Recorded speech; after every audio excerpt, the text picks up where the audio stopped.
আপনি কি Denmark student হিসেবে আসতে চান? বর্তমান পরিস্থিতি অনুযায়ী আপনার ডেনমার্কে আসা উচিত কিনা, যদি আপনি আসেনও কি ধরনের ব্যাকআপ নিয়ে আসা উচিত, কি ধরনের ফাইন্যান্সিয়াল ব্যাকআপ থাকা উচিত, এই ভিডিওতে আমি বলবো সেই কথা।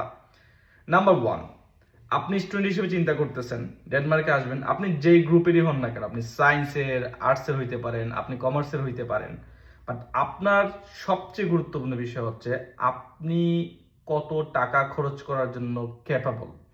আপনার হাতে মিনিমাম যদি 30 লাখ টাকা খরচ করার মতো না থাকে, আপনার ডেনমার্কে আসা উচিত না। This is straightforward. আপনার হাতে যদি 30 লাখ টাকা না থাকে, আপনার ডেনমার্কে আসা উচিত না। আপনার 2টা টিউশন ফি যদি আপনি না দিতে পারেন, আপনি হিসেব করবেন আপনার ডিপার্টমেন্ট অনুযায়ী আপনার টিউশন ফি কত। 2টা টিউশন ফি, 6 মাসের living cost, then you can move to Denmark. Otherwise আপনি সার্ভাইভ করতে পারবেন না, স্ট্রাগল করবেন। সো ওয়াইজলি সিদ্ধান্ত নিতে হবে যে আপনি ডেনমার্কে এখন আসবেন কি আসবেন না।